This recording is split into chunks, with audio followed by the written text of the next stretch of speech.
চাকরি প্রত্যাশী আমার ভাই ও বোনেরা, আশা করি আপনারা সকলে ভালো আছেন, আমিও ভালো আছি। এখন বিষয়টা হলো যে বাংলাদেশ বিদ্যুৎ উন্নয়ন বোর্ডে কিন্তু একটা নিয়োগ বিজ্ঞপ্তি প্রকাশ করেছে। পদের নাম হলো সাহায্যকারী। একটা দুইটা পদ না ভাই, এখানে 1596 জন লোক নেবে, তা আবার রাজস্ব খাতে। মাত্র মাধ্যমিক পাশে আবেদন করতে পারবেন, মাধ্যমিক পাস এসএসসি পাস হলে আপনারা আবেদন করতে পারবেন। এটা হলো বিদ্যুৎ বিভাগের একটা চাকরি। বিদ্যুৎ জ্বালানি এবং খনিজ সম্পদ মন্ত্রণালয়ের অধীনস্থ প্রতিষ্ঠান হলো বাংলাদেশ বিদ্যুৎ উন্নয়ন বোর্ড, যা গঠন হয় 1972 সালে। আশা করি বিষয়টা বুঝতে পারছেন। এখন এই সাহায্যকারী যে পদটি রয়েছে, 1596 জন লোক নিবে। সেখানে কাজ নিয়ে তো আমি আলোচনা করছি। এখানে মূলত দুই ধরনের কাজ করতে হয়। একটা হলো মাঠ পর্যায়ে, একটা হলো ফিল্ড পর্যায়ে টেকনিক্যাল কাজ। এখন একটা হলো অফিসিয়াল কাজ, একটা হলো মানে মাঠ পর্যায়ে ফিল্ড পর্যায়ে টেকনিক্যাল কাজ। দুই ধরনের কাজ আপনাদের করতে হবে চাকরি হলে। সেক্ষেত্রে আজকে আমরা আলোচনা করব যে অফিসে মূলত কি কি কাজ করতে হয়। আজকের ভিডিওতে থাকবে যে অফিসের মূলত আপনাদের যদি আপনার চাকরি হয় অফিসে কি কি কাজ করতে হবে, এটা আমি বলবো। পরবর্তী ভিডিওতে আমি আলোচনা করব যে ফিল্ড পর্যায়ে বা মাঠ পর্যায়ে টেকনিক্যালে আপনাদের কি কাজ পরিচালনা করতে হবে। বিষয়টা ক্লিয়ার। আজকে আমরা দুইটা নিয়ে আলোচনা করব, যেহেতু আমরা দ্বিতীয়টা নিয়ে আলোচনা করব না, আমরা একটা নিয়ে আলোচনা করব যে অফিসিয়ালি কি কি কাজ করতে হয়, অফিসে কি কাজ করতে হয়, এই ধরনের বিষয় এবং আবেদনের নিয়ম। এবং এখানে যে অস্থায়ী লেখাটা কেন, এটা কি স্থায়ী হবে কি হবে না, এইটা। তারপর আমরা আলোচনা করব আপনার পরীক্ষা কোথায় হতে পারে এবং কিভাবে প্রিপারেশন প্রস্তুতি নেবেন, সকল বিষয় কিন্তু আমরা আজকে আলোচনা করব। তাহলে ভিডিওটা ধৈর্য সহকারে যদি দেখেন A to Z, ইনশাল্লাহ ভিডিওর মাধ্যমে বিস্তারিত বিষয় সকল বিষয় ইনশাল্লাহ পেয়ে যাবেন। চলুন ভিডিওটা শুরু করে দিই। তার আগে বলে দিই, আপনারা যারা আমার ইউটিউব চ্যানেলে নতুন তারা অবশ্যই আমার ইউটিউব চ্যানেলটা সাবস্ক্রাইব করবেন। নিচে কমেন্টস বক্স আছে, যে কোনো বিষয় জানতে চাকরির কমেন্টস করতে পারেন। আর লাইক বাটনটা ক্লিক করে রাখবেন। সাবস্ক্রাইব করে লাইক বাটনটা ক্লিক করে রাখলে কি হয়, পরবর্তীতে বিদ্যুৎ উন্নয়ন বোর্ডের নিয়ে যে কোনো ভিডিও আপলোড দিলে সবার আগে কিন্তু আপনার কাছেই যাবে নোটিফিকেশন। আচ্ছা, ওই বিষয়টা বুঝতে পারছেন। এখন যেটা কন্টিনিউ করি, যে বাংলাদেশ বিদ্যুৎ উন্নয়ন বোর্ডে স্ক্রিনের উপরে দেখতে পাচ্ছেন নিয়োগটা। তার অধীনে রাজস্ব খাতভুক্ত সাহায্যকারী পদে জাতীয় বেতন স্কেল 15 অনুযায়ী 19তম গ্রেড 8,550 টাকা থেকে 20,570 টাকা। এই পদে কিন্তু সাহায্যকারী পদে 1596 শূন্য পদে বিশাল বড় নিয়োগ বিজ্ঞপ্তি প্রকাশ করছে, যেখানে 18 থেকে 32 বছর বয়স যারা আছে তারা আবেদন করতে পারবেন, অন্য কেউ কিন্তু আবেদন করতে পারবেন না। বিষয়টা আশা করি ক্লিয়ার। 18 থেকে 32 বছর যারা আছেন তারাই আবেদন করতে পারবেন, এর উপরে যারা আছেন তারাই কিন্তু আবেদন করতে পারবেন। অনেকে জিজ্ঞেস করছেন যে ভাই আমার বয়স 33, 34, 35, আবেদন করতে পারবেন না। এখন আমি একটু অফিসিয়ালি যেহেতু বিষয় সেটা নিয়ে আলোচনা করি। বাংলাদেশ বিদ্যুৎ উন্নয়ন বোর্ড সাহায্যকারী পদ। এখন এইখানে মূলত একটা অফিস কিন্তু বিভিন্ন ডিপার্টমেন্ট নিয়ে গঠিত হয়। যেরকম আপনি একটু খেয়াল করবেন, আপনার যদি সরকারি অফিসে যাওয়া আসা থাকে একটু খেয়াল করবেন, বিভিন্ন ডিপার্টমেন্ট থাকে।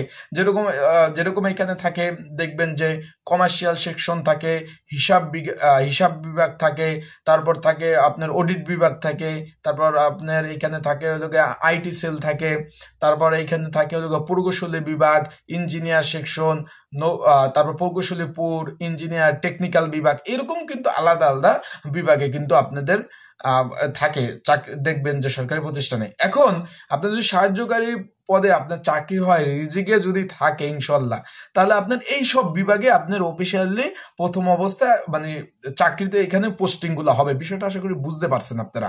যদি আপনাদের এই যে বিভাগের নামগুলা বলছে, এই বিভাগগুলো কিন্তু এই যে বিদ্যুৎ উন্নয়ন বোর্ডে আছে, সেক্ষেত্রে এই বিভাগগুলার যে কোনো বিভাগে আপনার পোস্টিং হতে পারে। যেমন এইভাবেও পোস্টিং হয়, আপনি একটু খেয়াল করবেন যে একটা বিভাগে ফুল বিভাগে 2 জন সাহায্যকারী থাকে, অথবা একজন আন্ডারে একটা ধরেন হিসাব বিভাগের প্রধানকে এজিএম হলো প্রধান, মানে আঞ্চলিক শাখায় যদি আপনার বড় শাখা থাকে সেখানে হিসাব বিভাগের প্রধান থাকে কে, ডিজিএম বা জিএম মহোদয় থাকে।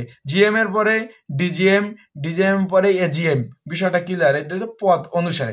এখন যদি আপনার ডিজিএম স্যারের আন্ডারে আপনার পোস্টিং হয়, আপনার কাজ হবে কি, স্যারের দপ্তরে যদি আপনার পার্সোনালি আপনার পোস্টিংটা দিয়ে থাকে, স্যার যেহেতু 9টা থেকে 5টা পর্যন্ত ডিউটি, সেক্ষেত্রে আপনার প্রথম অবস্থা অফিসে যাওয়া, অফিসে গিয়ে করতে হবে কি, সুন্দরভাবে অফিসটা প্রবেশ করার পরে স্যারের যে চেয়ার টেবিলগুলো যেগুলো থাকবে সুন্দরভাবে পরিষ্কার পরিচ্ছন্ন করে সুন্দরভাবে গুছিয়ে রাখা।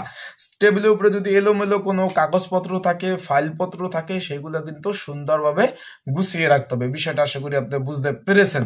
তার আপনি আসলেন, স্যারে ধরেন একটু পরে আসলো বা লেট করে আসলো বা অন্য দপ্তরে মিটিং করতেছে, তখন কি হবে, আপনার কাছে যদি অন্য দপ্তর থেকে কোনো ফাইলপত্র চিঠিপত্র নিয়ে আসে, সেটা রিসিভ করে আপনার কাছে কিন্তু সেটা সুন্দরভাবে রেখে দিতে হবে। বিষয়টা ক্লিয়ার? সেটা আপনার কাছে সুন্দরভাবে রেখে দিতে হবে, স্যারে যখন আসবে স্যারকে দিতে হবে, এবং এক দপ্তর থেকে অন্য দপ্তরে কাগজপত্র এনে দিতে হবে। এখন স্যার যখন আসলো, ধরেন অফিসে প্রবেশ করলো, সালাম দিতে হবে। আসার পরে যে চিঠিপত্রগুলো আসছে, সেই চিঠিপত্রগুলো স্যারের কাছে হ্যান্ড ওভার করা যায়। স্যার, এই চিঠিপত্রগুলো অন্য দপ্তর থেকে আমার কাছে দিয়েছে। স্যারে দেখবে, দেখার পর কিন্তু অফিসিয়ালি থাকে ফাইলগুলো থাকে, সেই ফাইলগুলোর মধ্যে সুন্দরভাবে রেখে দেওয়া।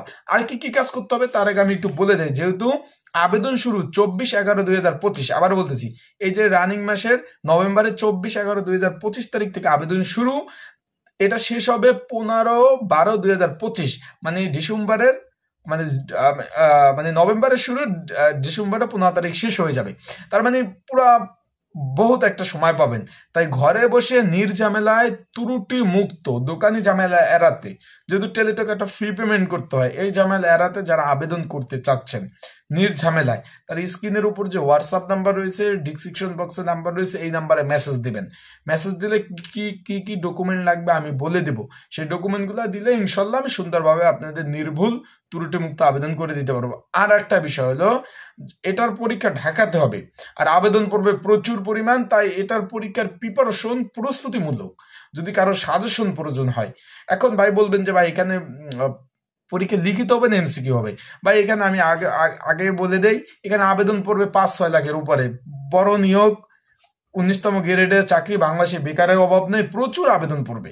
এখন যেহেতু আবেদন পড়বে প্রচুর, সেই ক্ষেত্রে এখানে বাছাই পরীক্ষা হবে। সেই বাছাই পরীক্ষার প্রিপারেশন প্রস্তুতির মধ্যে যদি সাজেশন প্রয়োজন হয়, তার অবশ্যই স্ক্রিনের উপর হোয়াটসঅ্যাপ নাম্বার রয়েছে, ডিসক্রিপশন বক্সে নাম্বার রয়েছে, এই নাম্বারে আমাকে মেসেজ করবেন, যোগাযোগ করবেন।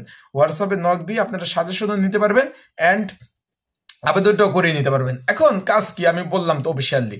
এখন স্যারের ওই দপ্তরে স্যার আপনাকে কোনো কাগজপত্র দিল, যে স্যারের তো হিসাব বিভাগে যে প্রকৌশলী দপ্তরে এই চিঠিটা স্যারকে দিয়ে আসতে হবে, এই যে তুমি এই কমার্শিয়ালে দিয়ে আসতে হবে, এই আইটি সেলে অডিট বিভাগে এই চিঠিটা দিয়ে আসতে হবে।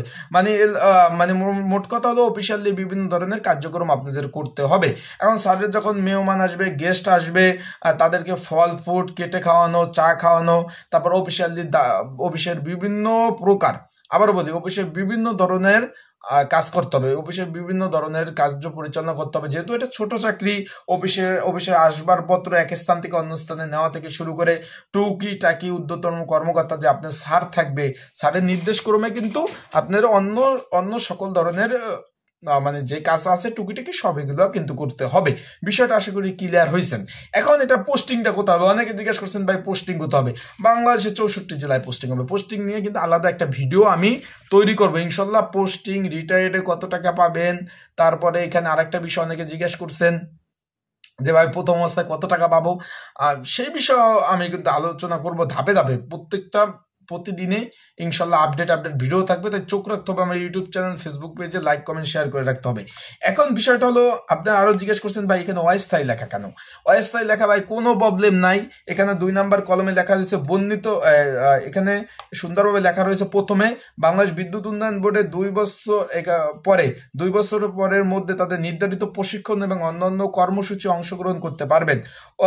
উক্তি প্রশিক্ষণ ও কর্মসূচিতে অর্জিত ফলাফলের ভিত্তিতে প্রচলিত বিধিবিধান অনুযায়ী তাদের কার্য সহকারীর শূন্য পদে বিপরীতে নিয়মিত নিয়োগ প্রদান করা হবে। বিষয়টা আশা করি বুঝতে পারছেন। এখানে আপনাদের 2 বছর থাকবেন শিক্ষানবিশ। অনেকে জিজ্ঞেস করছেন বেতন পাবেন না, কিন্তু অবশ্যই বেতন পাবেন। এখানে বেতন আদি সকল ধরনের সুযোগ সুবিধা আপনারা পাবেন, সেটা নিয়ে কোনো টেনশন করার দরকার নাই। তাই যারা প্রার্থী আছেন, আবেদন করে ফেলেন, ঠিক আছে? আমার কাছ থেকে করেন, কাছ থেকে করেন, আবেদন করে ফেলেন। বড় নিয়োগ, এই আর এত বড় নিয়োগ আর আসবে না ভাই, 2-4 বছরে আসবে না, কারণ 1500 লোক নিলে পরে আর লোক ফাঁকা হবে নাকি, রিটায়ার করবে নাকি? তাই আপনার এই সুযোগ হাতছাড়া করবেন না। আশা করি বিষয়টা বুঝতে পারছেন। তো ভালো থাকুন, সুস্থ থাকুন, আর আপনাদের যে কোনো বিষয় জানতে আপনারা কিন্তু অবশ্যই কমেন্ট বক্সে কমেন্টস করতে পারেন। আর আমার ভিডিওর মধ্যে কোনো ভুল ত্রুটি যদি হয়ে থাকে সেটা ক্ষমা দৃষ্টিতে দেখবেন। আর যে কোনো বিষয় আপডেট পেতে চোখ রাখতে পারেন ইউটিউব চ্যানেল, ফেসবুক পেজে। আসসালাম।